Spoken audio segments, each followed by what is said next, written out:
In a quiet veterans hospital, a young black boy hidden by his mother in the night shift break room secretly slipped out to visit a grumpy old patient, bringing him a cookie as a small gift. But when a strict nurse discovered this, Noah was immediately kicked out of the ward, and his mother was threatened with losing her job. A few days later, the old man suddenly passed away. Noah stood silently in the empty room, eyes red with grief, when a group of high-ranking officers unexpectedly rushed in, asking for the kid with the cookies and carrying a message that left everyone stunned. Before we dive deeper into this story, let us know where you're watching from, and don't forget to subscribe for more heartwarming stories every day. Noah's sneakers squeaked against the hospital linoleum, the sound echoing down the empty hallway like a warning. He clutched the brown paper bag tighter, feeling the warmth of the oatmeal cookie inside seep through to his palm. 3:30 p.m. Right on time, the hallway of St. Jude's Veterans Hospital smelled the way it always did, bleach trying its hardest to cover up something sadder underneath. Sickness, maybe. Or just old age giving up. Noah had gotten used to it over the past 3 months, the same way he'd gotten used to a lot of things that 10-year-old kids shouldn't have to get used to. Room 214's door stood halfway open. That was wrong. Jack never left his door open. He said it made him feel like he was on display at the damn zoo. Noah's chest tightened as he pushed the door wider. The room was empty. Not empty like Jack had gone down for tests. Empty like nobody lived there anymore. The vinyl mattress sat bare and cold, stripped down to its institutional blue surface. The metal bed frame looked skeletal without blankets. Even the window blinds hung crooked, half broken, like they'd given up trying to keep the afternoon sun out. No grumbling voice complaining about the food. No hacking cough that sounded like it came from the bottom of a mine shaft. No Jack. Noah stood frozen in the doorway, the paper bag crinkling in his sweaty grip. His legs felt like somebody had filled them with wet sand. Noah? His mother's voice cut through the fog in his head. Baby, what did I tell you about lingering near patient rooms? Ellie appeared at the end of the hallway, pushing her janitor cart. The mop bucket rattled, sloshing dirty water over the side. Her faded blue uniform hung loose on her thin frame, and her name tag sat crooked like it always did after 8 hours of scrubbing floors. She looked exhausted, the kind of tired that sleep doesn't fix. Where's Jack? Noah heard himself ask. His voice came out smaller than he wanted it to. His mother's face changed. Her mouth pressed into a thin line, and she glanced back down the hallway like she was making sure nobody was listening. She parked her cart and walked over, her rubber-soled shoes making soft thuds on the floor. Noah? She crouched down in front of him, bringing herself to his eye level. Her hands smelled like industrial cleaner. Mr. Porter, honey. He passed away early this morning. The words hit Noah like a fist to the stomach. He heard them, understood what they meant, but somehow his brain refused to process it. Jack couldn't be gone. Jack was supposed to be here, complaining about the hospital food, and telling stories about baseball games from before Noah was born. Jack was supposed to be waiting for his cookie. But I brought. Noah held up the bag stupidly, like somehow showing his mother the cookie would change things. Ellie's eyes went soft and sad in that way that made Noah's throat hurt. She reached out and squeezed his shoulder. I know, baby. I know you liked him. She glanced at her watch and winced. Listen, I've got 2 more floors to finish before my shift ends, and you need to stay in the supply closet like we agreed. Okay? I can't have you wandering around right now. Not today. Noah nodded, not trusting himself to speak. His mother kissed the top of his head quickly and went back to her cart, wheels squeaking as she pushed it toward the east wing. He stood there for another minute, staring at the empty room. The paper bag felt heavy in his hand now, like it weighed 100 pounds. What was he supposed to do with it? Throw it away? Eat it himself? The thought made him feel sick. That's when he heard it. Boots, heavy boots with hard soles, hitting the floor in perfect rhythm. Thud, thud, thud, getting louder. Noah had spent enough time in this hospital to know that sound didn't belong here. Nurses wore soft shoes. Doctors wore soft shoes. Even the security guards wore sneakers. These boots meant something different. He turned toward the main corridor just as Director Henderson came into view, walking backward. Actually walking backward. The director's face had gone the color of old newspaper, and his hands fluttered in front of him like confused birds. "General Sinclair, if you'd just called ahead, we could have arranged a proper meeting. I assure you we have protocols for—" "I don't care about your protocols." The voice that cut him off could have been carved out of granite. Then Noah saw him. The man was tall, not just tall, but tall in a way that made everyone else look like children. He wore a military dress uniform covered in ribbons and medals that caught the fluorescent light. His silver hair was cut sharp enough to draw blood, and his jaw looked like it had been chiseled out of the same mountain as Mount Rushmore. Behind him, 5 more officers in uniform walked in perfect formation, their faces unreadable. General Reese Sinclair didn't look around the hospital like he was visiting. He looked around like he owned it. "I'm looking for Jack Porter's room." His voice filled the entire hallway without him raising it even a little. "And I'm looking for a boy who brought him cookies." Noah's heart jumped into his throat. He pressed himself against the wall, trying to make himself smaller, trying to disappear. "Sir, I'm afraid Mr. Porter passed away this morning, and as for any visitor we don't typically track." "The hell you don't." General Sinclair's eyes swept the corridor like searchlights. They locked onto Noah's mother, who had frozen in place halfway down the hall, her hand still on the mop handle. Ellie's face drained of color. She looked at Noah, then back at the general, then at Noah again. Her whole body went rigid. "You." The general started walking toward them. Each step was measured, deliberate. "You're wearing a St. Jude's uniform. You work here." It wasn't a question. Ellie swallowed hard. "Yes, sir. I'm on the custodial staff." "Your name?" "Ellie. Ellie Carter, sir." Something flickered across the general's face. Surprise, maybe, or recognition. He stopped 3 feet away from them, and Noah could smell his cologne, something expensive and sharp. The man looked down at Ellie like he was studying a puzzle he couldn't quite figure out. "Carter." He repeated the name slowly. Then his eyes dropped to Noah. "And this is your son." Ellie moved fast, stepping between Noah and the general, like she could protect him from whatever was coming.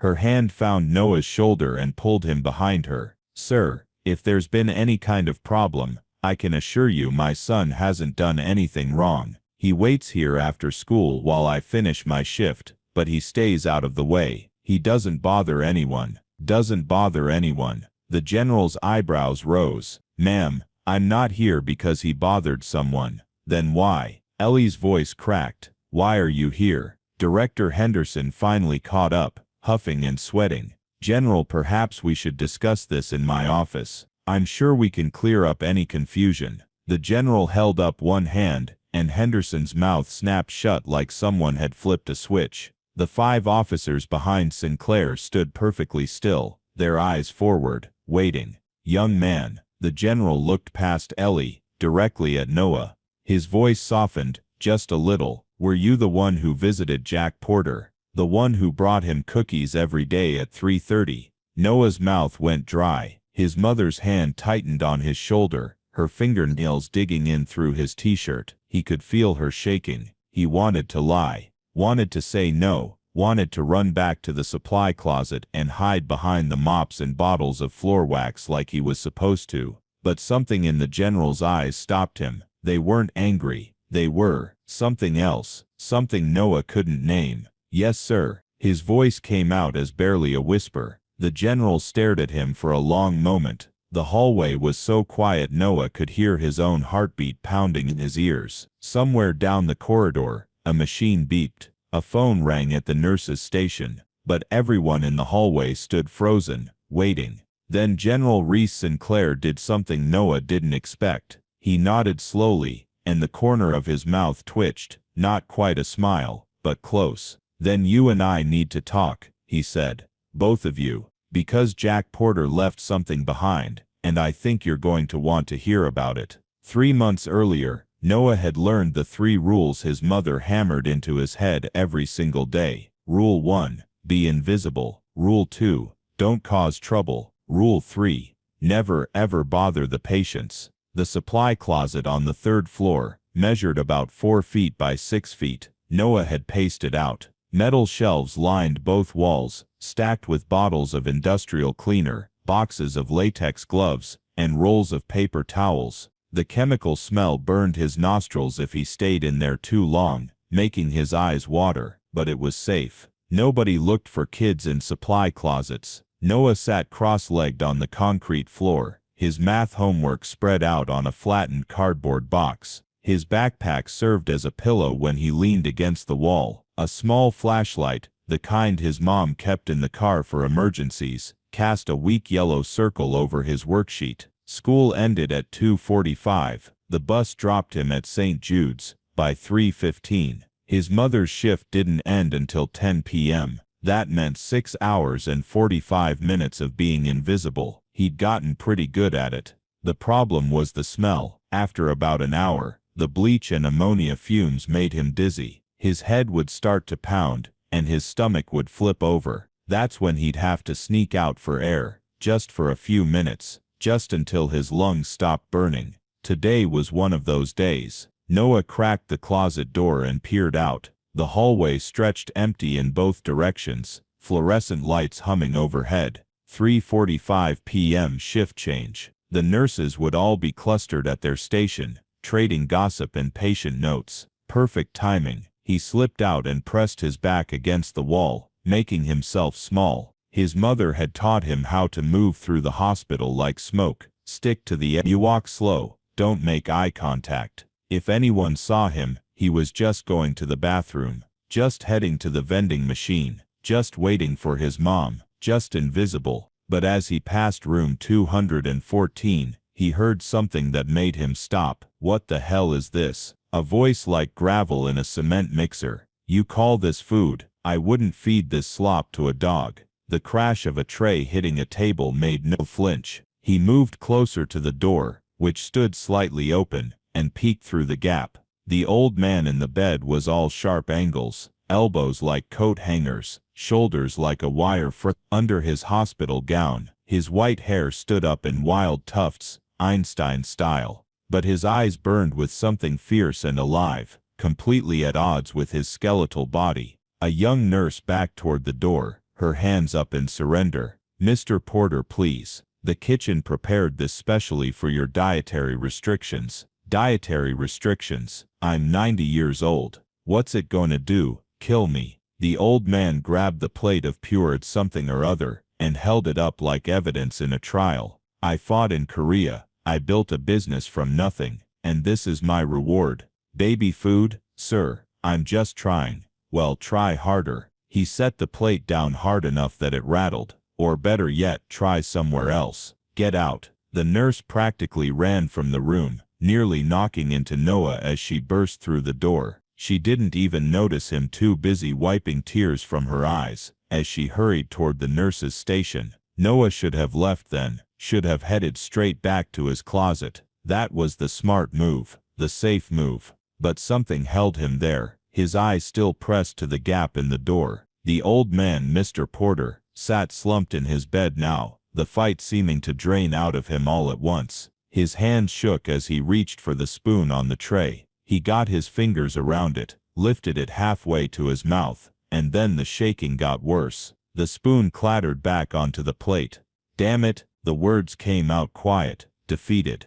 Damn useless hands. He tried again, same result. His jaw clenched, and for a second Noah thought he might throw the whole tray across the room. But instead the old man just pushed it away, and lay back against his pillows staring at the ceiling. That's when his head snapped toward the door. I know you're out there. His voice cut through the silence like a blade. I can hear you breathing. What are you, some kind of vulture? Come to watch the old man fall apart? Noah's heart jumped into his throat. He should run. He should definitely run. The door swung open wider, and the old man's burning eyes locked onto him. Well, Mr. Porter's eyebrows rose. You gonna stand there gawking, or you gonna say something? This ain't the circus, kid. Scat. Noah ran. His sneakers squeaked on the linoleum as he sprinted back to the supply closet, yanked the door open, and dove inside. He pressed his back against the shelves, his heart hammering so hard he could feel it in his ears. That evening,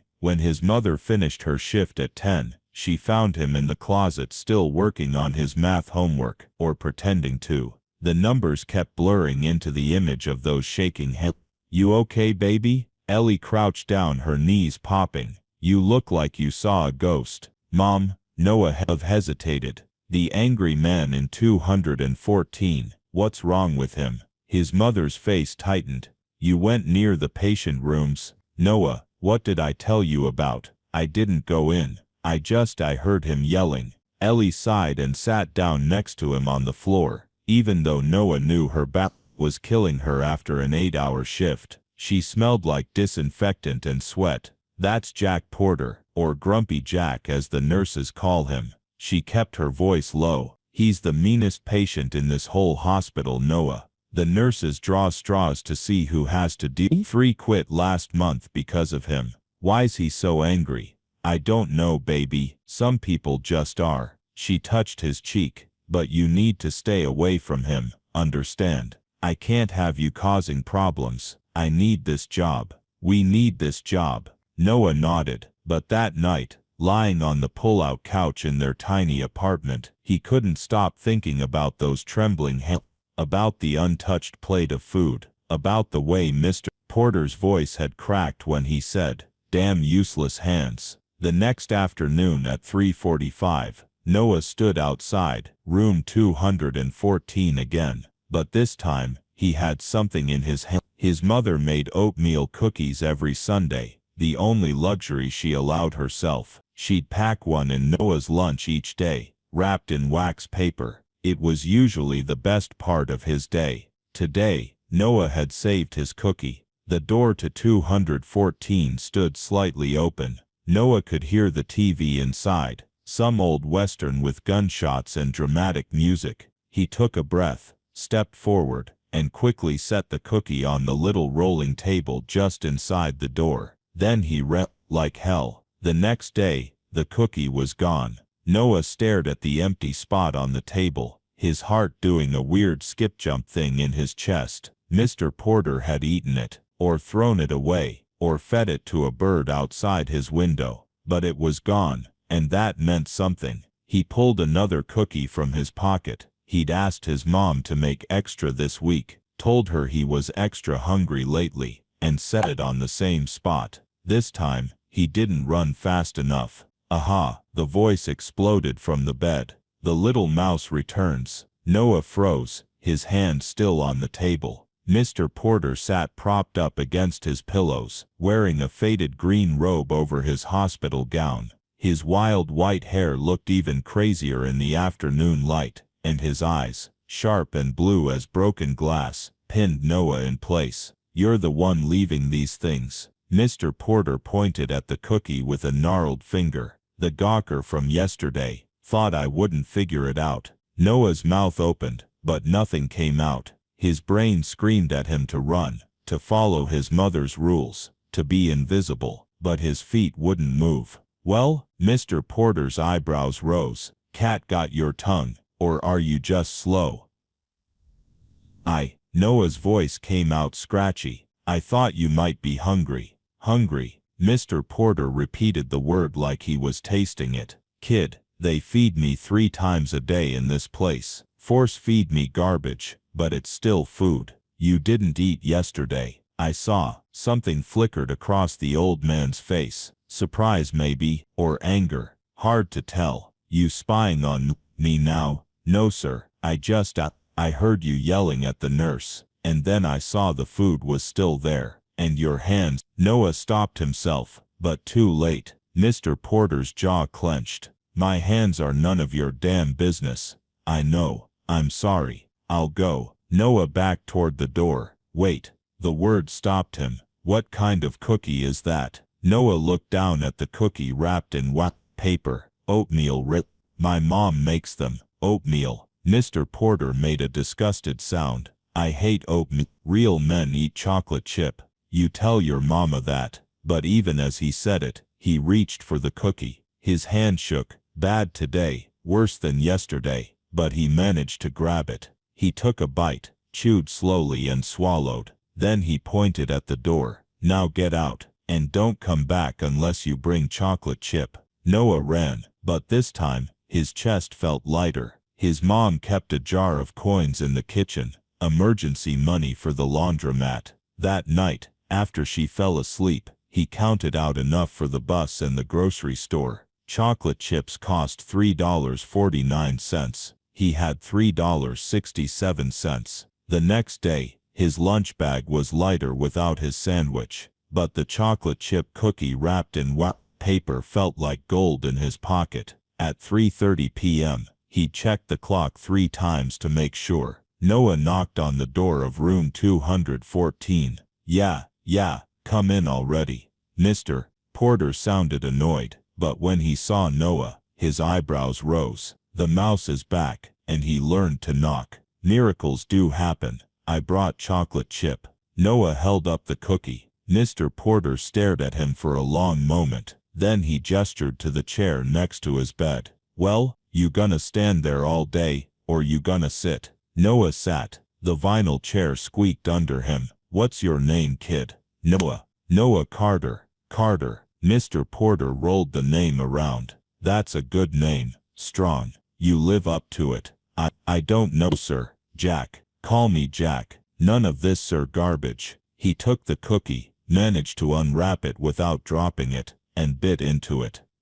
Your mama can cook. I'll give her that. She works here. She's a janitor on this floor. Jack's eyes sharpened. That's so. Carter. Carter. He muttered the name again, like he was trying to remember something. She worked nights, 2 to 10. And you? I wait in the supply closet. Do my homework.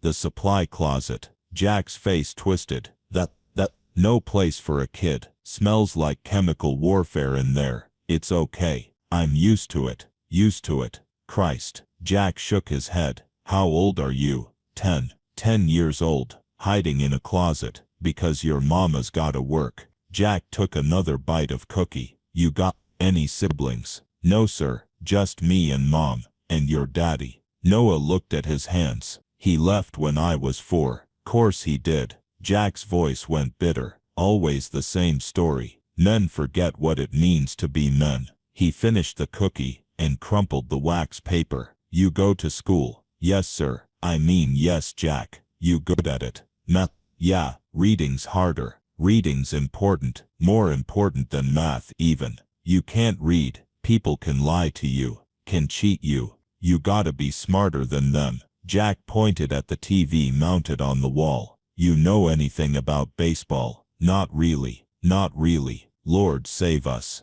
Jack grabbed the remote and changed the channel until he found a game. Sit down, kid. You're about to get an education.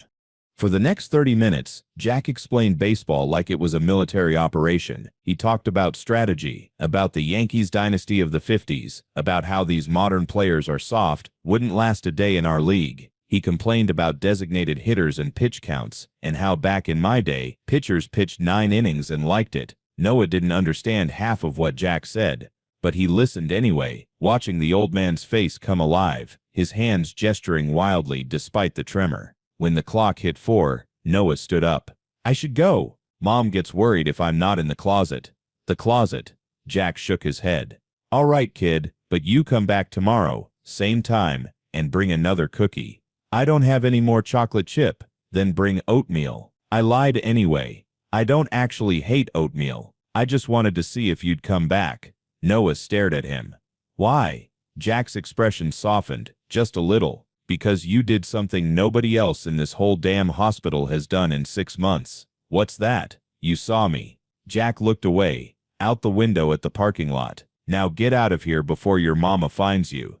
Noah left, but his chest felt warm, like he'd done something right for once. The next day he brought oatmeal raisin. The day after that, chocolate chip, then oatmeal, then chocolate chip. A pattern emerged. 3:30 p.m. every day. Noah would knock on room 214. Jack would grunt permission to enter. They'd talk about baseball, or Jack would quiz Noah on his homework, or Jack would complain about Nurse Jacobs, that fire-breathing dragon, and Noah would try not to laugh too loud. After 2 weeks, Jack made it official. You know what a quartermaster is, kid? Noah shook his head. In the Army, the quartermaster corps handles supplies, food, equipment, ammunition. Without them, soldiers die. It's the most important job nobody thanks you for.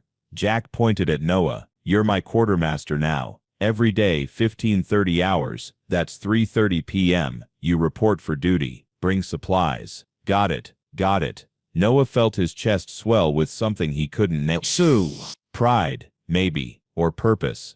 Good. Now tell me about this math homework. What's the problem? Noah pulled out his worksheet, covered in red marks from his teacher. Fractions. I don't get them. Fractions are easy. Here. Jack grabbed a napkin and a pen from his bedside table. Despite the shaking, he drew a circle and divided it into pieces. Say you got a cookie. For the next 3 weeks, Noah's afternoons belonged to Jack. He learned about fractions through cookies, about geography through Jack's war stories, never Korea directly, but around Korea, about history through Jack's complaints about kids these days. He learned that Jack hated morning nurses, but tolerated evening ones, that Jack's hands were worst in the morning, that Jack had been in this hospital for 8 months and received exactly 0 visitors, that Jack's real first name wasn't Henry, like his chart said, but Jack, always been Jack, always will be Jack. And Jack learned things too, that Noah wanted to be an engineer someday, that Noah's mother worked 70 hours a week to keep their tiny apartment, that Noah had never been to a baseball game, or a museum, or anywhere outside the city, that Noah's favorite subject was actually history, not math, but he told people it was math, because smart kids are supposed to like math. That's stupid, Jack said, like what you like. Don't apologize for it. By week 4, the nurses noticed something strange. Jack had stopped yelling. Oh, he still complained. That was non-negotiable, but the rage had dulled to mere crankiness. He ate more, slept better. Even Nurse Jacobs commented on it, though she couldn't figure out why. Noah kept it secret. His mother's rules were clear. Be invisible. Don't cause trouble. Never bother patients. If she found out, she'd make him stop. So he was careful, always listening for her cart in the hallway, always ready to bolt back to the closet. It worked for a month. 4 perfect weeks of 3:30 p.m. reports to duty. 4 weeks of cookies, and conversations, and belonging to something. And then Nurse Jacobs walked in without knocking.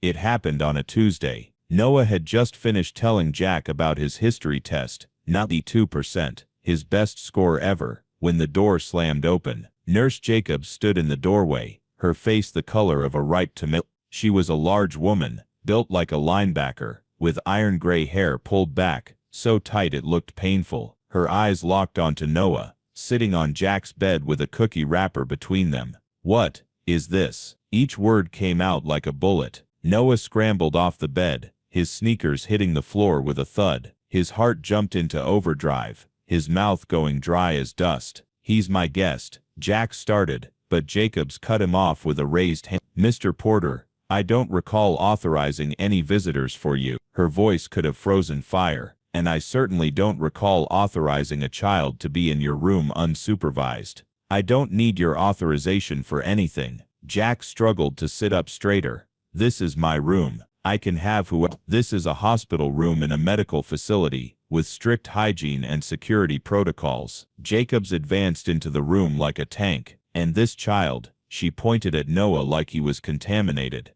has been coming here for weeks, without permission, without supervision. Do you have any idea how many regulations this violates? I didn't touch anything, Noah tried to explain, but his voice came out too small. You.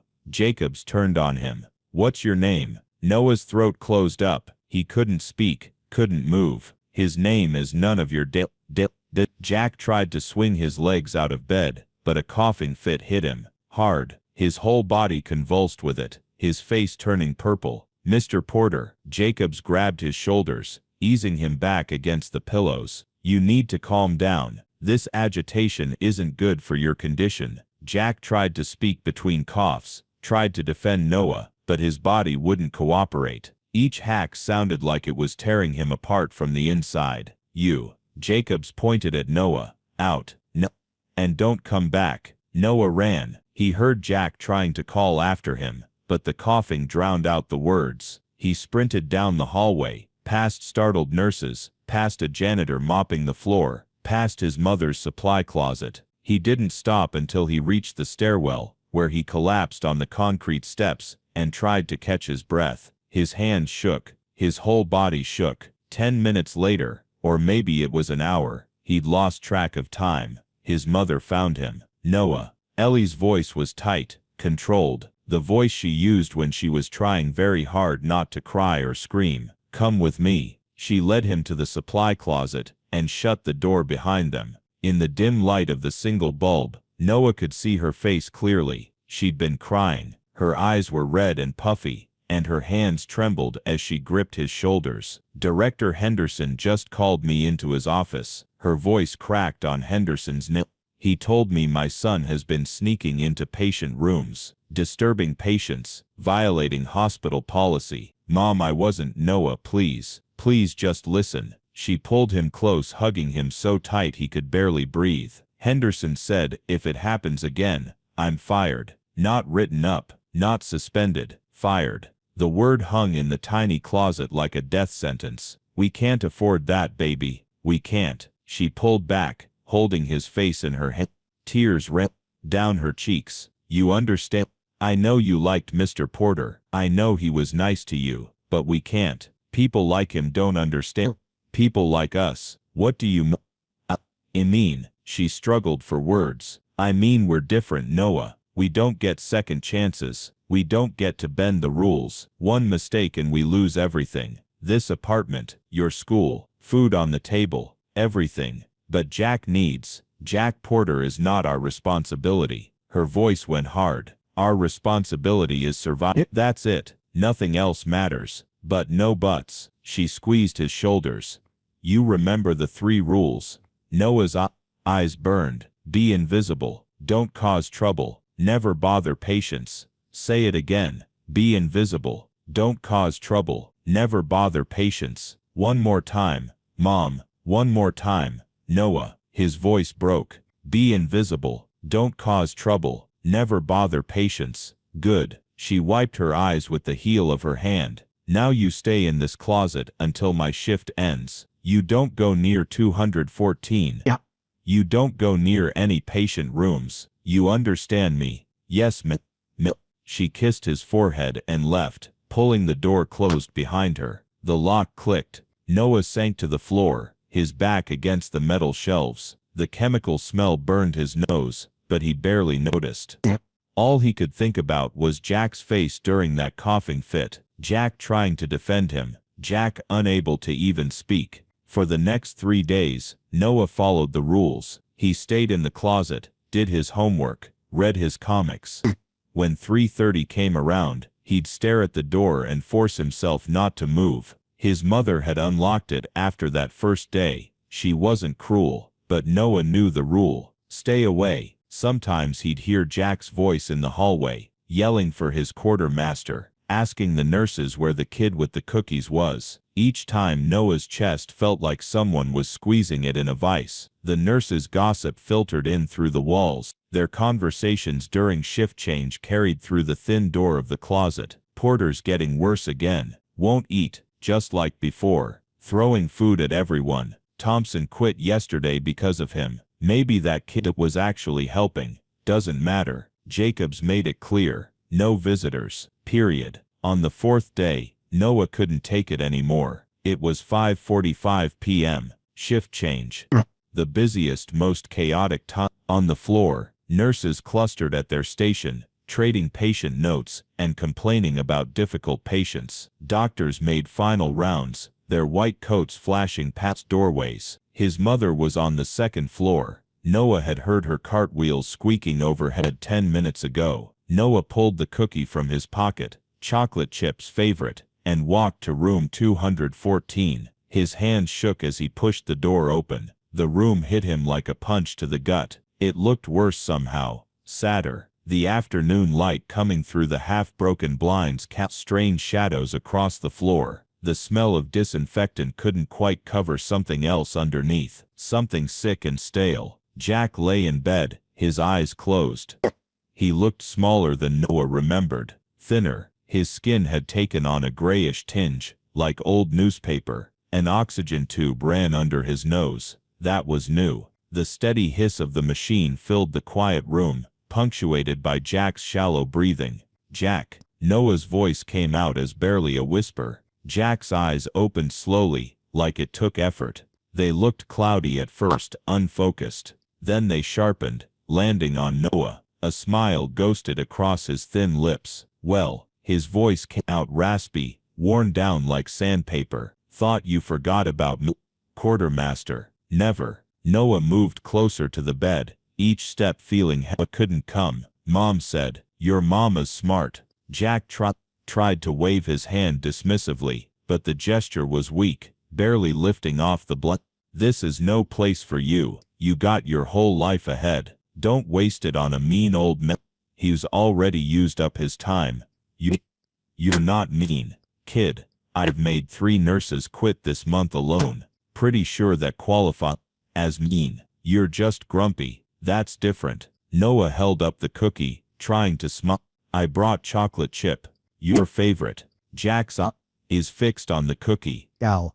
His hand started to reach for it, fingers extending. Then it stopped mid-air. Noah saw it. The tremble had gotten worse, much worse. Jack's hand shook like it was caught in an earthquake, fingers twitching uncontrollably. I can't. Jack's jaw clenched so hard the muscles stood out in his thin face. My hands today, they're not cooperating? I can't hold it. That's okay. Noah pulled the chair closer to the bed and sat down.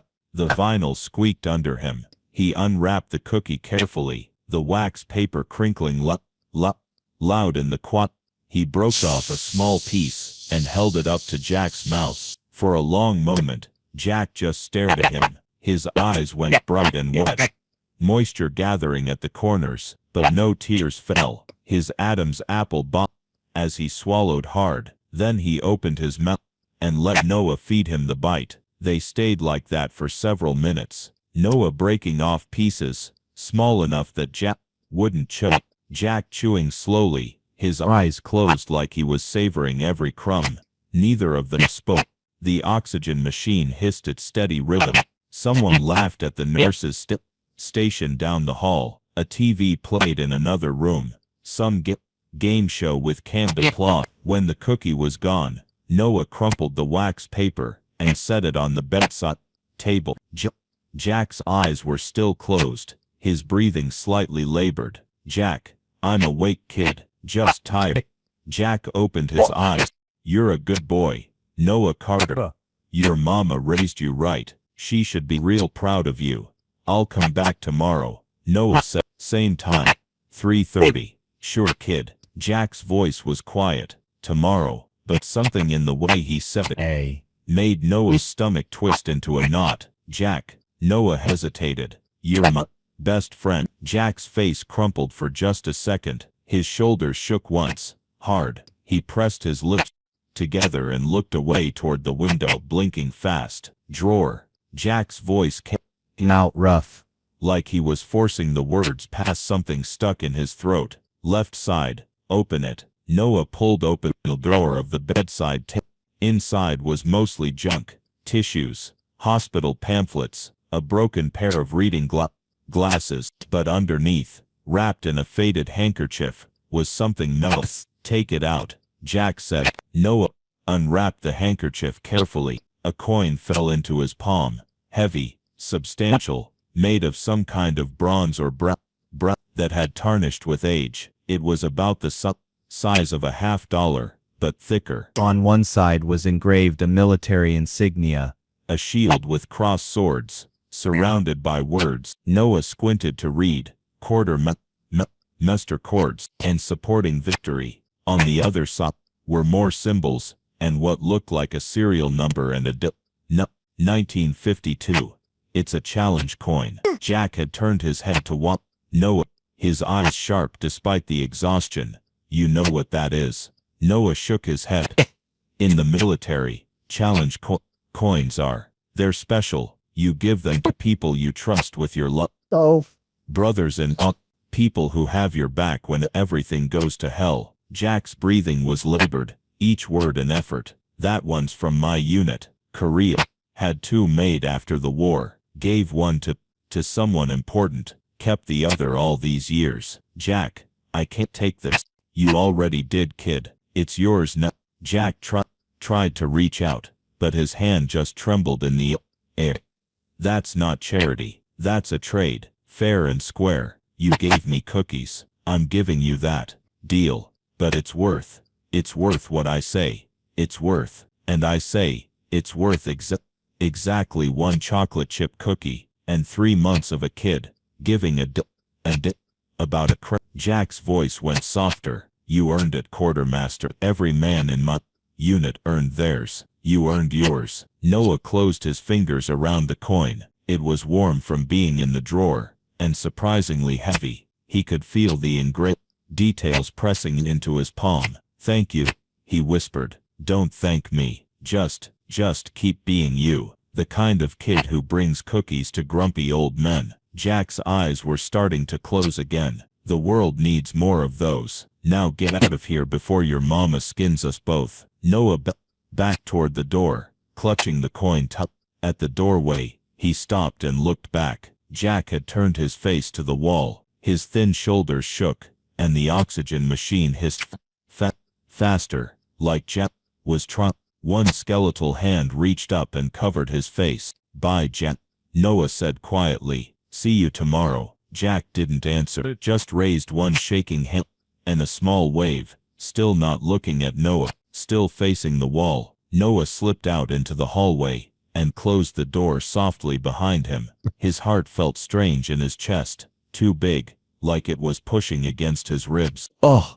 The coin was warm and heavy in his hand. He walked down the corridor in a daze, past nurses who didn't see him, past other patient rooms with doors and his feet carried him to the supply closet automatically, muscle memory taking over. Inside, surrounded by the familiar smell of cleaning chemicals, Noah sat on the floor and opened his palm. The coin gleamed dully in the weak light from the single bulb overhead. He traced the engraved words with his finger. Quartermaster Corpse. Jack had called him that. His quartermaster, like it was an official title. Something important. Noah slipped the coin into his pocket where it settled with a comfortable weight. He'd keep it there. Keep it safe. Tomorrow at 3:30 he'd come back. He'd bring another cookie. Maybe oatmeal. This time, switch it up. Jack would complain about his choice but eat it anyway. They'd talk about baseball, or Jack would quiz him on his homework. Everything would be normal. Noah pulled out his math worksheet, but the numbers blurred. He kept thinking about Jack. Cease turned to the wall, about those shaking shoulders, about the way Jack's voice had cracked when he said, "You earned it." Something felt different, wrong maybe, or just sad. But Noah pushed the feeling away. Jack was just having a bad day. The hands thing, the oxygen, those were just temporary. Old people got sick sometimes, then they got better. That's how it worked. At 6:30, his mother came to get him. She looked tired, circles under her eyes. Ready to go home, baby? Yeah. Noah grabbed his butt. You okay? You look sad. I'm fine. He touched the coin in his pocket. Just They took the bus home. Noah stared out the window, watching the city lights blur past. The coin pressed against his leg through the fabric of his jeans. Tomorrow, he thought. Tomorrow at 3:30. He couldn't know that tomorrow, room 214 would be empty, that Jack would die peacefully in his sleep around 3 a.m., the night nurse finding him with an almost smile on his weathered face. He didn't know that the coin in his pocket was Jack's final gift, his goodbye disguised as "see you tomorrow." He didn't know that the last time Jack looked at him, that moment before turning to the wall, would be the last time those sharp blue eyes would see anything at all. Noah just rode the bus home, did his homework, ate dinner with his mom, and went to bed with the coin on his nightstand, close enough to reach if he woke up in the night. Tomorrow, he thought as he drifted off to sleep, tomorrow I'll bring oatmeal cookies. Jack will pretend he hates them, we'll laugh. Tomorrow. The word felt safe, solid, like a promise. He had no way of knowing. It was a promise that would never be kept. Back in the present, Noah sat in General Reese Sinclair's office and tried to understand what was happening. The office occupied the top floor of some downtown building. Noah had lost track during the elevator ride. Floor-to-ceiling windows showed the whole city spread out below like a map. The afternoon sun made everything glow gold. The furniture was all dark wood and leather, the kind that probably cost more than his mom made in a year. Noah and his mother sat on a leather couch that was too big for them. They'd sunk into it when they sat down, and now Noah felt like a little kid, his feet barely touching the floor. His mother's hand gripped his so tight it hurt, but he didn't complain. General Sinclair sat across from them in a high-backed chair. He'd taken off his uniform jacket and rolled up his sleeves. Without all the ribbons and medals, he looked more like someone's grandfather, except for the eyes. Those eyes still looked like they could see straight through you. "I know you're confused," he said, "so let me start from the beginning." He picked up a tablet from the side table and swiped at it a few times. Then he turned it around to show them. The screen showed an old newspaper clipping, yellowed with age. The photo was black and white, a younger man in a suit, standing next to a massive ship. The headline read, "Porter Shipping Empire Expands to Pacific." Noah squinted at the photo. The man looked different, younger, stronger, more hair. But those eyes, is that Jack? Noah asked. Yes, Jonathan Porter III, though he went by Jack. Reese swiped to another image, a more recent photo, maybe 20 years old. Jack looking distinguished in a suit, shaking hands with someone important. At the time of his death, Jack Porter's net worth was estimated at $3.2 billion.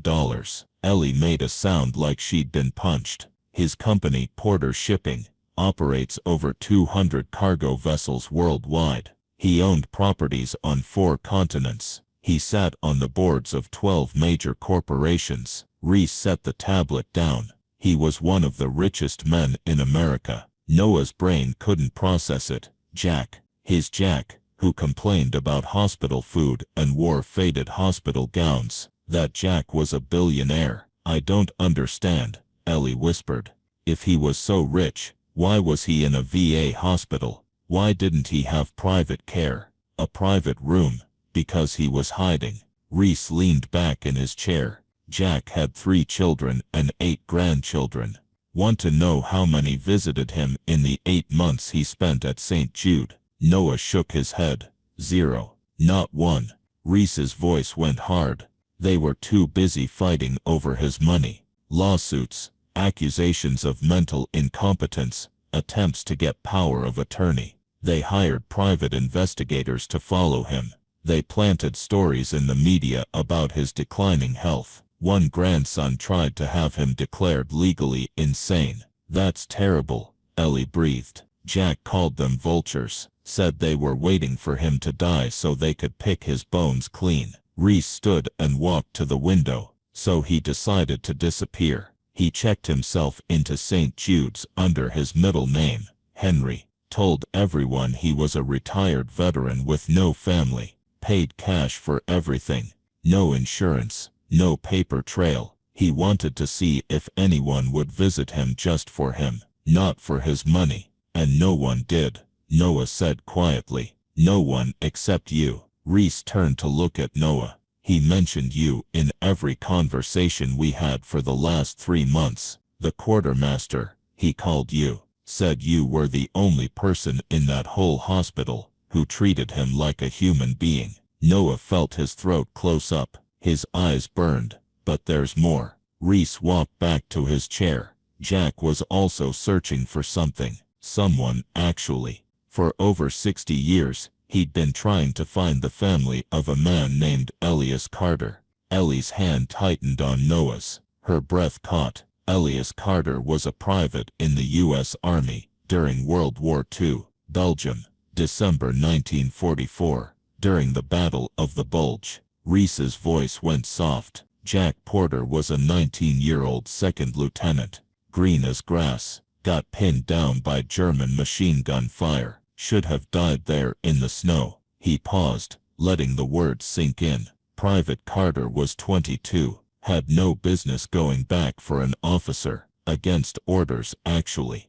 But he did. Dragged Jack to safety while taking 3 bullets in the process. Died 2 days later in a field hospital. Ellie made a sound like a sob. Jack held his hand when he died. Promised he'd find Carter's family, take care of them. But in the chaos after the war, records were lost. Carter's hometown was wrong in his file. His family had moved. For 60 years Jack searched.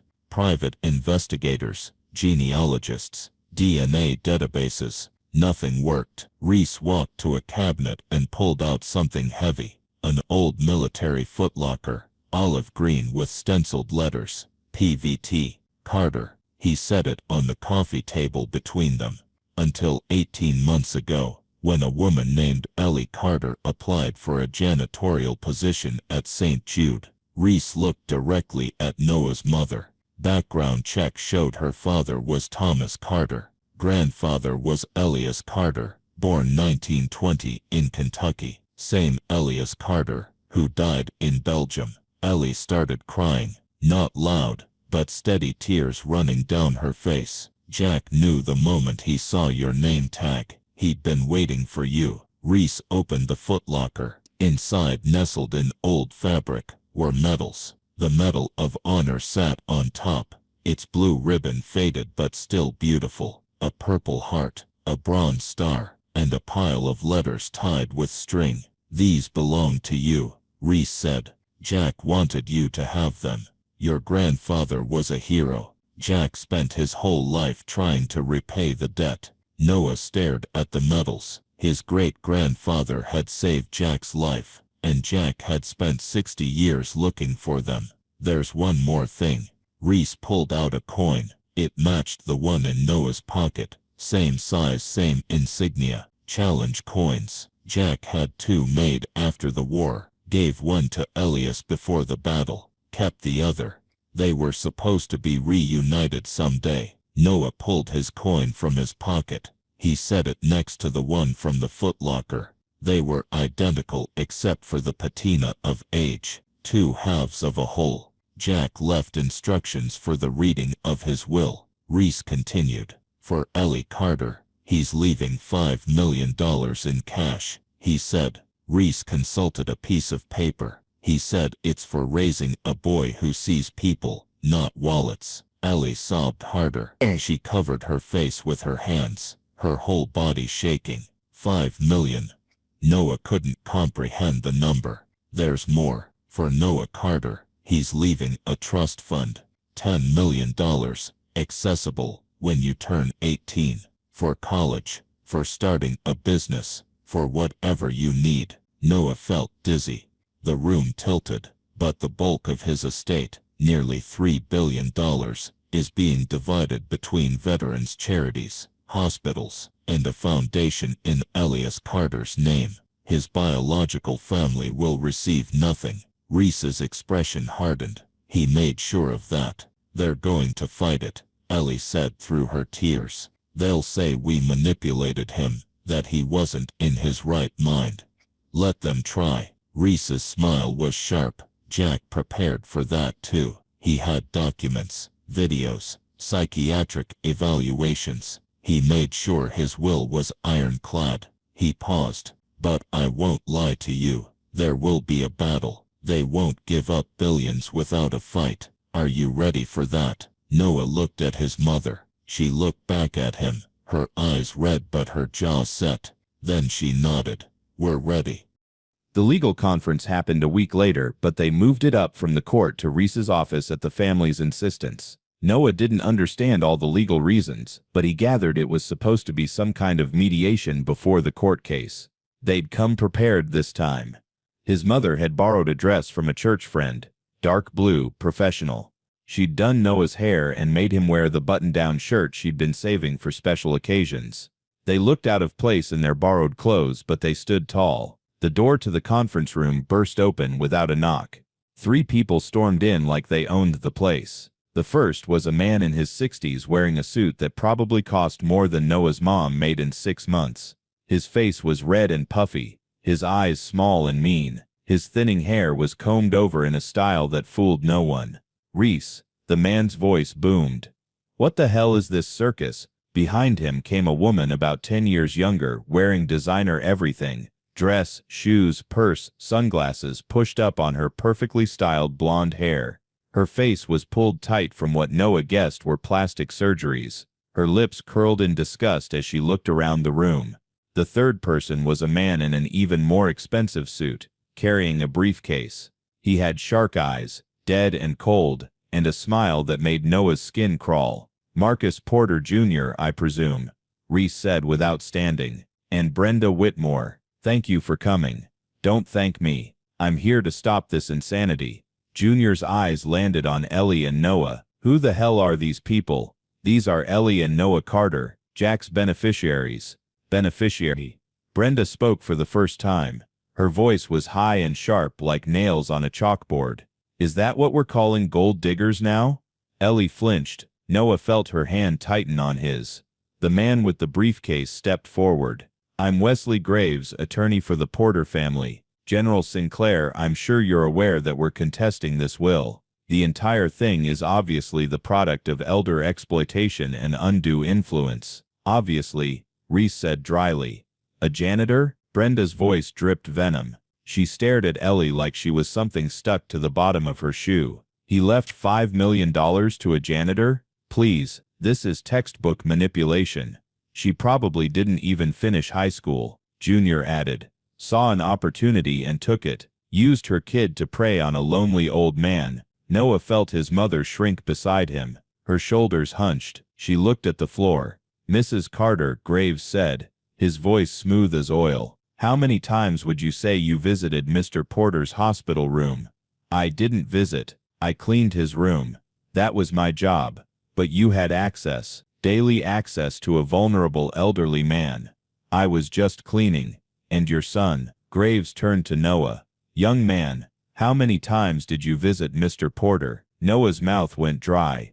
"Almost every day. For 3 months. 3 months of daily visits." "Did Mr. Porter give you gifts?" "Just stories, and cookies sometimes. And the coin." "Ah yes, the coin. A valuable military artifact, given to a 10-year-old boy." Graves smiled. "That sounds like someone who understood the value of his possessions, doesn't it?" "It was a trade." Noah started. "A trade? Between a child and a billionaire? How convenient."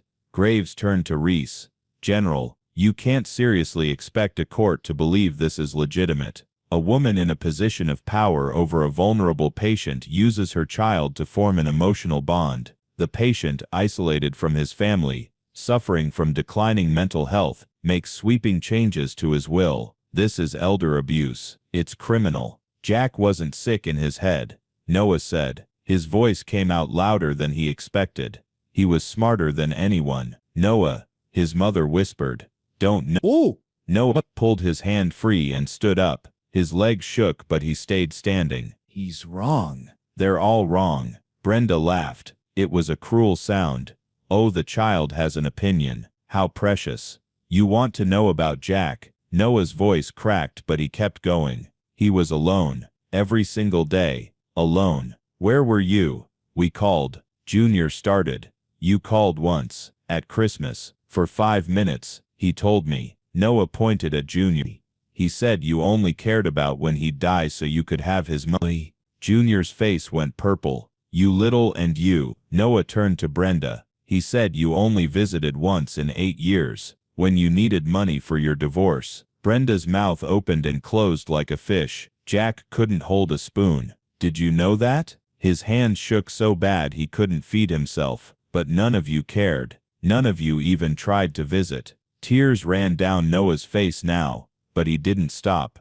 "I fed him. I sat with him. I listened to him. Because he was my friend, not because of money. I didn't even know he had money." "This is ridiculous," Graves began. "You're ridiculous," Noah shouted. "All of you. You didn't want him. You wanted him dead. And now you want to take everything just because we actually cared about him." The room went silent. Even Brenda had stopped talking. Junior's face had gone from purple to white. Graves looked like someone had slapped him. Noah's mother stood and put her hands on his shoulders. Noah, that's enough. No, Mom, it's not enough. He looked at General Reese. Jack gave me that coin because he said I earned it. He said I was his quartermaster. He said I was the best one he ever had. His voice broke, and I was proud of that. I still am, and they can't have it. They can have their stupid money, but they can't have Jack's memory. They don't deserve it. Ellie pulled him close. He buried his face in her shoulder and let himself cry. Really cry. For the first time since Jack died. Well, Reese's voice cut through the silence. I think that's quite enough for today. Mr. Graves, you can show yourselves out. My secretary will contact you about the court date. This isn't over, Graves said. We'll prove. You'll prove nothing. Reese stood and suddenly he looked every inch the general again. Because Jack Porter knew exactly what you'd do. He prepared for it. And you're going to lose. Junior, Brenda, and Graves left, but the venom in their eyes promised this was far from finished. The actual legal conference took place 3 weeks later in a downtown law firm. The conference room was all mahogany and marble, with a table long enough to seat 20 people. Cameras were set up at both ends. Everything had to be recorded. The Porter family came with an army. Junior and Brenda sat on one side with 3 attorneys, a forensic accountant, and a psychiatrist. They had stacks of documents, folders full of evidence, and expressions that said they'd already won. Noah and his mother sat on the other side with just General Reese. Noah wore the same borrowed button-down. His mother wore the same blue dress. They looked small compared to the Porter team's display of power and money. The mediator was a retired judge named Sarah Brennan. She had iron gray hair and a no-nonsense expression that reminded Noah a bit of Jack. She sat at the head of the table with a gavel she hadn't used yet. We're here to mediate a dispute regarding the last will and testament of Jonathan Porter III, Judge Brennan began. Mr. Graves, you represent the contestants. Yes, Your Honor. Graves stood. He looked even more shark-like in the formal setting. The Porter family is contesting this will on grounds of undue influence, lack of mental capacity, and elder exploitation. We have substantial evidence to support our claim. Present it. For the next hour, Graves laid out his case. He showed timelines of when Ellie started working at the hospital versus when Jack changed his will. He presented nurse testimony about Noah's daily visits. He had medical records showing Jack's deteriorating condition. Then came Dr. Harrison, the psychiatrist the family had hired. Based on my review of Mr. Porter's medical records and interviews with hospital staff, it's my professional opinion that Mr. Porter was suffering from dementia and depression. He was vulnerable to manipulation, particularly emotional manipulation through the use of the child. He wasn't sick, Noah whispered to his mother. Shh, baby. Graves then turned his attention to Ellie. Mrs. Carter, you're a high school graduate, correct? Yes, sir. And your annual income is approximately $23,000. Yes, sir. Mr. Porter left you $5 million. That's 217 times your annual salary. Quite a windfall. I didn't ask for it. The legal conference happened a week later, but they moved it up from the court to Reese's office at the family's insistence. Noah didn't understand all the legal reasons, but he gathered it was supposed to be some kind of mediation before the court case. They'd come prepared this time. His mother had borrowed a dress from a church friend, dark blue, professional. She'd done Noah's hair, and made him wear the button-down shirt she'd been saving for special occasions. They looked out of place in their borrowed clothes, but they stood tall. The door to the conference room burst open without a knock. 3 people stormed in like they owned the place. The first was a man in his 60s wearing a suit that probably cost more than Noah's mom made in 6 months. His face was red and puffy, his eyes small and mean. His thinning hair was combed over in a style that fooled no one. Reese, the man's voice boomed. What the hell is this circus? Behind him came a woman about 10 years younger, wearing designer everything. Dress, shoes, purse, sunglasses pushed up on her perfectly styled blonde hair. Her face was pulled tight from what Noah guessed were plastic surgeries. Her lips curled in disgust as she looked around the room. The third person was a man in an even more expensive suit carrying a briefcase. He had shark eyes, dead and cold, and a smile that made Noah's skin crawl. Marcus Porter Jr., I presume, Reese said without standing. And Brenda Whitmore, thank you for coming. Don't thank me. I'm here to stop this insanity. Junior's eyes landed on Ellie and Noah. Who the hell are these people? These are Ellie and Noah Carter, Jack's beneficiaries. Beneficiary? Brenda spoke for the first time. Her voice was high and sharp, like nails on a chalkboard. Is that what we're calling gold diggers now? Ellie flinched. Noah felt her hand tighten on his. The man with the briefcase stepped forward. I'm Wesley Graves, attorney for the Porter family. General Sinclair, I'm sure you're aware that we're contesting this will. The entire thing is obviously the product of elder exploitation and undue influence. Obviously, Reese said dryly. A janitor. Brenda's voice dripped venom. She stared at Ellie like she was something stuck to the bottom of her shoe. He left $5 million to a janitor. Please, this is textbook manipulation. She probably didn't even finish high school, Junior added. Saw an opportunity and took it. Used her kid to prey on a lonely old man.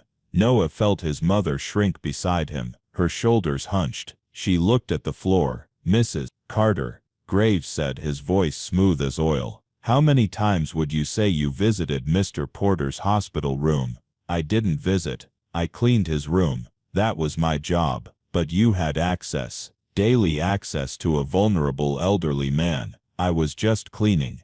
And your son. Graves turned to Noah. Young man, how many times did you visit Mr. Porter? Noah's mouth went dry. Almost every day. For 3 months. 3 months of daily visits. Did Mr. Porter give you gifts? Just stories. And cookies sometimes. And the coin.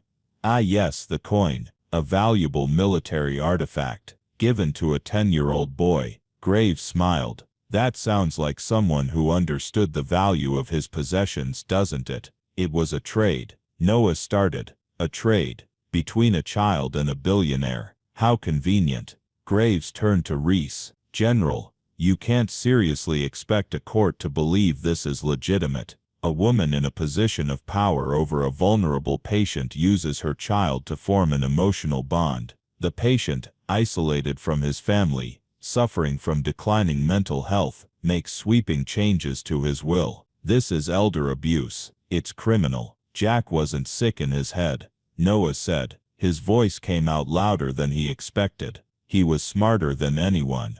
Noah, his mother whispered. Don't. No. Noah pulled his hand free and stood up. His legs shook, but he stayed standing. He's wrong. They're all wrong. Brenda laughed. It was a cruel sound. Oh, the child has an opinion. How precious. You want to know about Jack? Noah's voice cracked, but he kept going. He was alone. Every single day. Alone. Where were you? We called. Junior started. You called once. At Christmas. For 5 minutes. He told me. Noah pointed at Junior. He said you only cared about when he'd die so you could have his money. Junior's face went purple. And you. Noah turned to Brenda. He said you only visited once in 8 years. When you needed money for your divorce. Brenda's mouth opened and closed like a fish.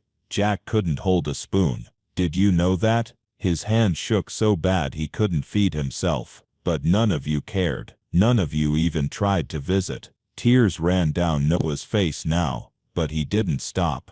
I fed him. I sat with him. I listened to him, because he was my friend, not because of money. I didn't even know he had money. This is ridiculous, Graves began. You're ridiculous, Noah shouted. All of you. You didn't want him. You wanted him dead. And now you want to take everything just because we actually cared about him. The room went silent. Even Brenda had stopped talking. Junior's face had gone from purple to white. Graves looked like someone had slapped him. Noah's mother stood and put her hands on his shoulders. Noah, that's enough. No, Mom, it's not enough. He looked at General Reese. Jack gave me that coin because he said I earned it. He said I was his quartermaster. He said I was the best one he ever had. His voice broke, and I was proud of that. I still am, and they can't have it. They can have their stupid money, but they can't have Jack's memory. They don't deserve it. Ellie pulled him close. He buried his face in her shoulder and let himself cry. Really cry. For the first time since Jack died. Well, Reese's voice cut through the silence. I think that's quite enough for today. Mr. Graves, you can show yourselves out. My secretary will contact you about the court date. This isn't over, Graves said. We'll prove. You'll prove nothing. Reese stood and suddenly he looked every inch the general again. Because Jack Porter knew exactly what you'd do. He prepared for it. And you're going to lose. Junior, Brenda, and Graves left. But the venom in their eyes promised this was far from finished. The actual legal conference took place 3 weeks later in a downtown law firm. The conference room was all mahogany and marble, with a table long enough to seat 20 people. Cameras were set up at both ends. Everything had to be recorded. The Porter family came with an army. Junior and Brenda sat on one side with 3 attorneys, a forensic accountant, and a psychiatrist. They had stacks of documents, folders full of evidence, and expressions that said they'd already won. Noah and his mother sat on the other side with just General Reese. Noah wore the same borrowed button-down. His mother wore the same blue dress. They looked small compared to the Porter team's display of power and money. The mediator was a retired judge named Sarah Brennan. She had iron gray hair and a no-nonsense expression that reminded Noah a bit of Jack. She sat at the head of the table with a gavel she hadn't used yet. We're here to mediate a dispute regarding the last will and testament of Jonathan Porter III.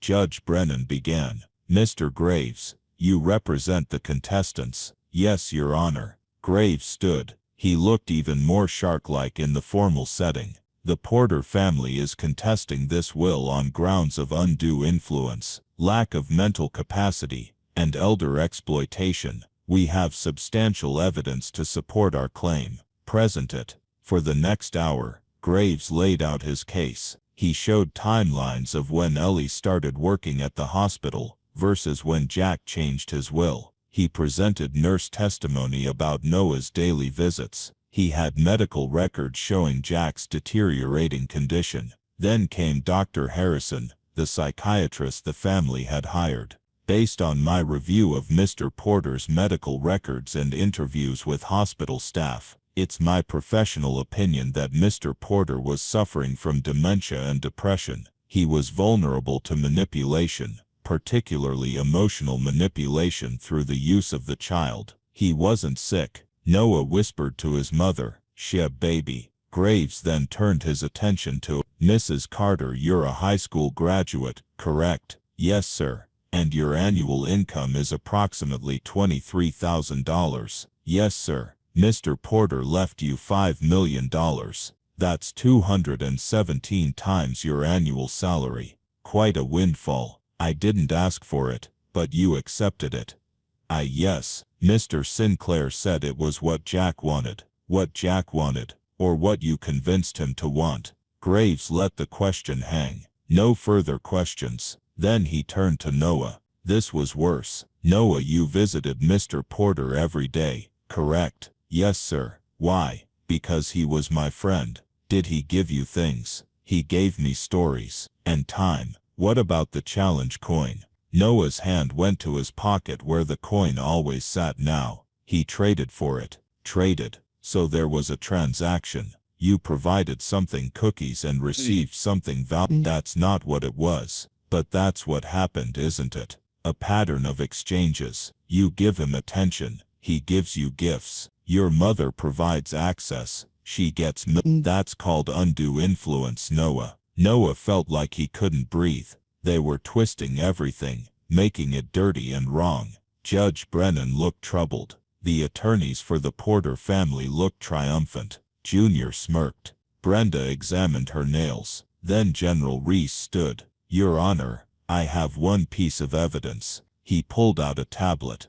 Jack Porter anticipated every single argument Mr. Graves has made today, so he prepared a response. 6 weeks before his death, he tapped the tablet, and a video appeared on the large screen at the end of the room. Jack. Noah's breath caught. There he was, sitting in a chair in room 214. Not in bed, sitting up in a chair. He wore a clean button-down shirt, his white hair was combed, and his eyes were sharp and clear. A nurse stood visible in the background, and a timestamp ran at the bottom of the screen. If you're watching this, Jack's voice filled the room, strong and clear. It means my vultures are circling. Junior shifted uncomfortably. Brenda's head snapped up. Let me start with my loving family. Jack's expression was hard. Marcus Jr., you called me 3 times in 5 years. Twice to ask for money. Once to ask when I was going to die so you could sell my house.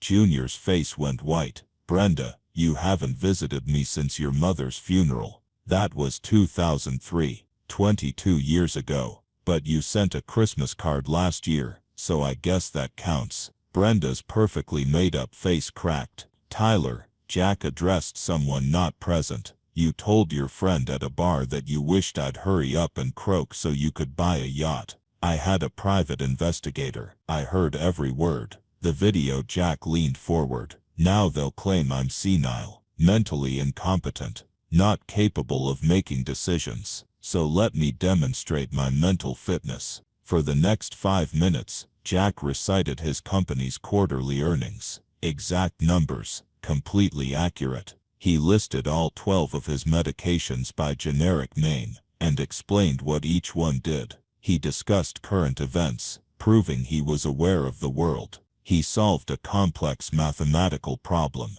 He quoted Shakespeare, Hamlet's soliloquy, the whole thing, without stopping. Still think I'm senile. Jack looked directly at the camera. I'm 90 years old. I'm not stupid. Dr. Harrison sank lower in his seat. Now let me explain something about St. Jude's. I checked myself in there by choice. Paid cash, used my middle name. I wanted to disappear. Wanted to see if anyone at all would visit me for me. Not for my money. Not for my connections. Just for me. Jack's voice softened. Ellie Carter never knew who I was. Never asked for anything. When her son started visiting, she told him to stop. She was scared of losing her job. That's the kind of mother she is. Puts her kid first, even when it costs her. On the video, Jack's eyes got bright. And Noah, that kid broke rules for me. Risked his mother's job. You know why? Because I couldn't hold a damn spoon. Because I was lonely. Because he saw an old man who needed help, and he helped. No expectations. No agenda. Just kindness. Noah felt tears running down his face. I knew who Ellie was. The moment I saw her name tag. Carter, same name as the man who died saving my life 78 years ago. Took me 6 months to confirm. She's Elias's granddaughter. The family I'd been searching for since 1944. Jack pointed at the camera. I found them. And you know what? They didn't know who I was. Didn't care about my money because they didn't know it existed. That's why they get it. Because they didn't want it. His expression hardened again. To my biological family, you taught me that blood means nothing. Character means everything. You wanted my money. You got nothing. You wanted me dead. I died knowing you failed. Jack leaned back, and a small smile crossed his face.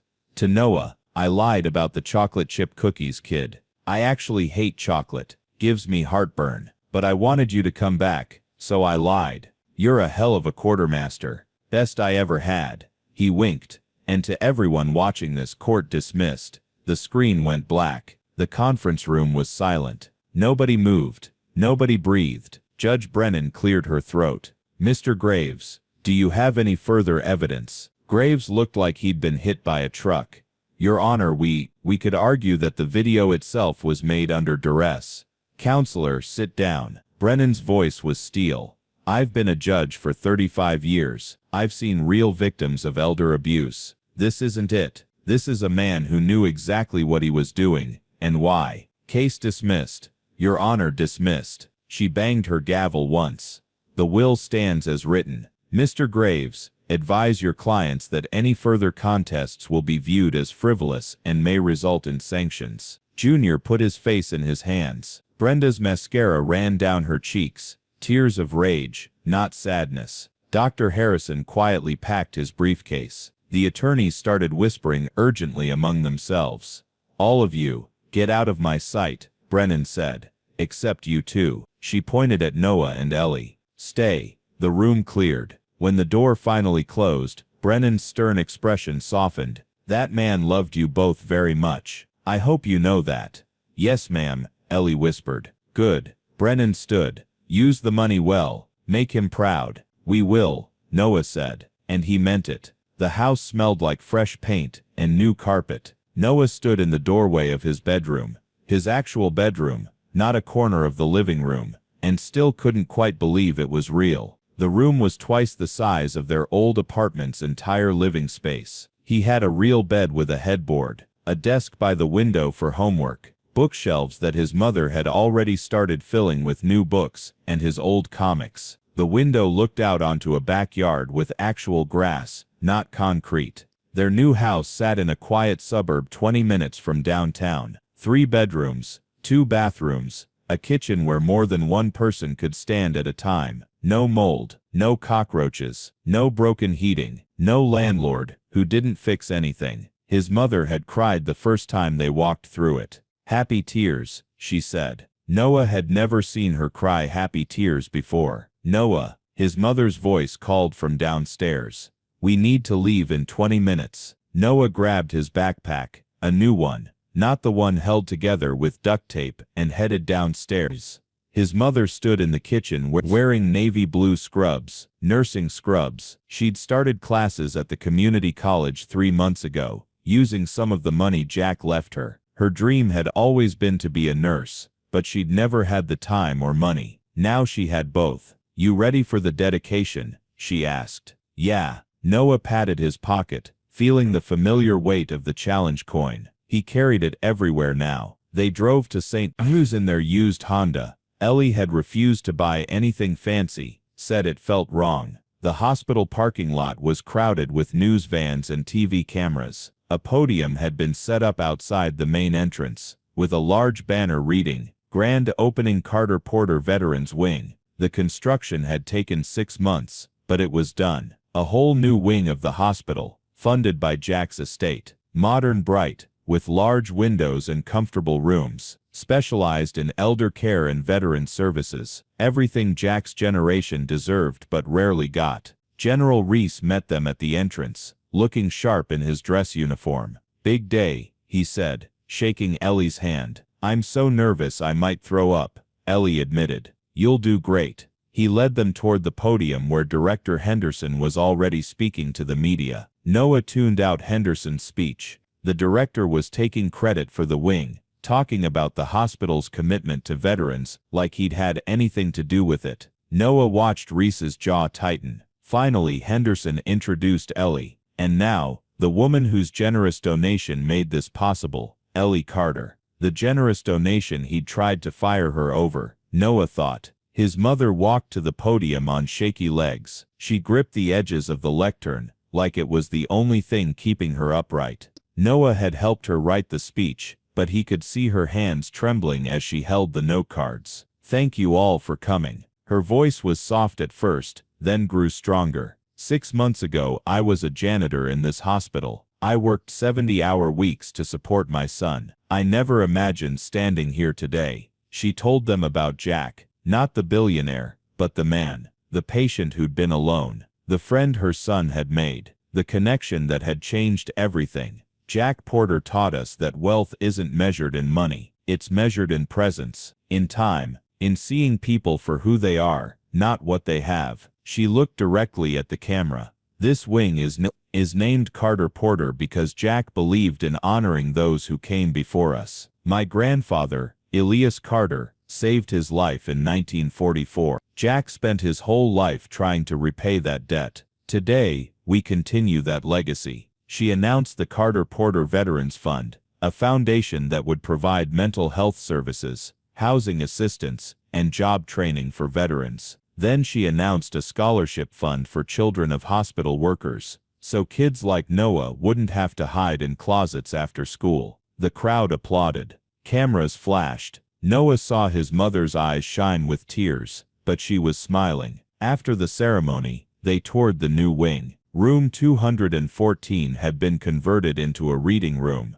Large windows let in natural light. Comfortable chairs clustered around low tables, shelves full of books and magazines, a small kitchen area for coffee and snacks. A bronze plaque hung on the wall, in memory of Jack Porter and Elias Carter brothers in arms. Not all debts are paid in currency. Noah ran his finger over the engraved letters. "You okay, baby?" His mother put her hand on his shoulder. "Yeah." He pulled the challenge coin from his pocket. The other coin, Elias's coin, sat in a shadow box frame at home, next to the Medal of Honor. "I just wish he could see this." "I think he can." They started the volunteer program the following week. Noah came to the hospital twice a week after school. Officially now. He'd read to patients, bring cookies, his mother baked, play chess, or checkers with anyone who wanted company. Other kids from his school joined. Emily, whose grandmother was in the Carter Porter wing. Marcus, whose dad was a veteran. Sarah, who just wanted to help. They called themselves the quartermasters. Noah's favorite patient was Mr. Chen, a 90-year-old Korean war vet, who reminded him of Jack in all the best ways. Grumpy on the outside, but with a dry sense of humor once you got past his defenses. "You remind me of someone, Mr. Chen said one day, while Noah was reading him the sports page. "Yeah, who?" "A kid I knew overseas. Always brought me cigarettes. Terrible for your health, but it was the thought that counted." Mr. Chen smiled. "He didn't have to be nice to me, but he was anyway." "That's what friends do," Noah said. At home, Noah spent hours going through the footlocker. He'd found Elias's letters home from the war, yellowed pages, careful handwriting, talking about hope and fear, and wanting to see his family again. He'd found photos of Elias and Jack together, two young men with their arms around each other's shoulders, smiling despite the war around them.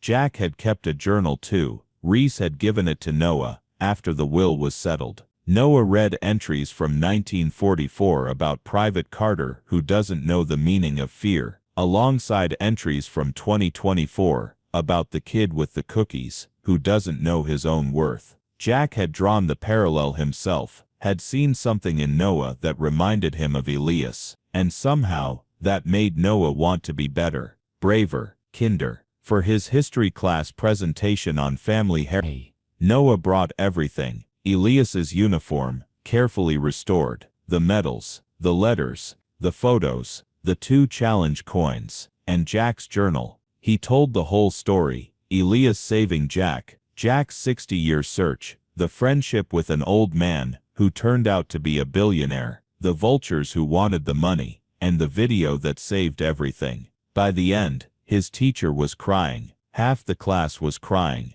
The principal asked if they could create a permanent display in the school library. Noah said yes. The display went up a month later. Behind glass, Elias's uniform, the medals, the coins, photos, and a printed excerpt from Jack's journal. "Found a kid today who reminds me of Elias. Same heart, same selflessness." Maybe this is how debts get repaid. Not all at once, but across generations. I owed Elias my life. Now his great-grandson gives me something just as valuable, proof that goodness still exists in this world. One surprise came 6 months after the legal battle ended. Marcus Porter Jr. showed up at the dedication ceremony for the school display. He looked different, thinner, tired. He wore a simple suit, not the expensive one from before. He approached Ellie and Noah after the ceremony ended, his hands in his pockets. "Mrs. Carter, Noah." He nodded to each of them. "I won't take much of your time. I just wanted to say I'm sorry." Ellie tensed. Noah moved closer to her. "I was wrong about everything." Junior's voice was quiet. "My father, Jack, he was right about me, about all of us. We were vultures. We forgot he was a person." He pulled something from his pocket, a photo, old and faded. Young Jack in his military uniform, standing next to a young Marcus Sr., Jr.'s grandfather. He wasn't always hard. When I was a kid, he was different, kind. He used to take me to baseball games. Junior's voice cracked. I don't know when I forgot that. When money became more important than him. Why are you telling us this? Ellie asked. Because you gave him something we wouldn't. Junior looked at Noah. You saw him, really saw him, and I'm sorry I tried to take that away from you. He set a small bouquet of white roses on the display case, next to Elias's photo. I don't expect forgiveness. I don't deserve it. I just wanted you to know. He turned to leave, then stopped. He talked about you, before. When I'd call, he'd mention the quartermaster. I thought he was losing his mind. Didn't realize he'd found something worth more than all his money. Junior left. Noah and his mother stood in the hallway, watching him go. Do you forgive him? Noah asked. His mother thought for a long moment. I don't know yet, but maybe someday. Life settled into a new rhythm. School, homework, volunteering, family dinners, where his mother wasn't too exhausted to eat. Noah made friends, real friends, not just kids he sat in class. He joined the chess club. He got A's in history, and improved in reading. But every Tuesday and Thursday, from 3:30 to 5 o'clock, he was at the hospital, in the reading room that used to be room 214, with whatever patients needed company. One Tuesday, almost a year after Jack died, Noah was reading to Mrs. Patterson, when Emily burst in. Noah, come quick. He followed her to Mr. Chen's room. The old man sat in his chair, holding something in his shaking hands. Kid, Mr. Chen said. I was going through my things, found something I thought you might want to see. He held out an old military photo. Two soldiers, arms around each other, grinning at the camera. One was a young Asian man, Mr. Chen. The other was a young black man. Noah looked closer at the second soldier. He had his great-grandfather's eyes. That's... Noah's voice failed him. Elias Carter, we served together. He saved my life too, kid. Took out a sniper, who had me pinned down. Mr. Chen's eyes were wet. I never knew what happened to him after Belgium. Just heard he died a hero. Noah pulled out his phone, and showed Mr. Chen the photos from the footlocker. The medals, the letters. They talked for 3 hours. Mr. Chen cried. Noah cried. Emily cried, even though she didn't really understand why. Your great-grandfather was a hell of a man, Mr. Chen said finally. And you're just like him. That night, Noah sat in his room with both challenge coins in his palm. One from Jack, one from Elias. Both passed down through generations. Both symbols of debts paid, and friendships honored. He thought about what Mr. Chen said, about being like Elias. He thought about Jack's video, about being the best quartermaster Jack ever had. He thought about his mother, finally able to sleep through the night, without worrying about bills, about going to nursing school, about being happy. And he understood something Jack had tried to teach him all along. Wealth wasn't about money. It was about who you were when nobody was watching. Who you were for people who couldn't give you anything in return. Who you were when being kind cost you something. The next Tuesday, Noah brought cookies to the hospital. Not store-bought, homemade, using his mother's recipe. He brought enough for every patient on the floor. What's all this? The nurse at the station asked. Quartermaster delivery, Noah said, smiling. Quarter what? It's a long story. He handed her a cookie. But the short version is someone taught me that small kindnesses matter, so I'm passing it on. As he walked down the hallway, distributing cookies and conversations, Noah felt Jack's presence. Not sad, not haunting, just there, proud. In his pocket the challenge coin was warm against his leg. In room 214, now the reading room, sunlight streamed through clean windows. The bronze plaque gleamed. And somewhere Noah was sure, 2 old soldiers were finally reunited, watching their legacies continue. Debts paid, not in money, but in something that lasted longer, in kindness. In time, in seeing people for who they really were, in cookies shared on ordinary afternoons that turned out to be extraordinary after all. Join us to share meaningful stories by hitting the like and subscribe buttons. Don't forget to turn on the notification bell to start your day with profound lessons and heartfelt empathy.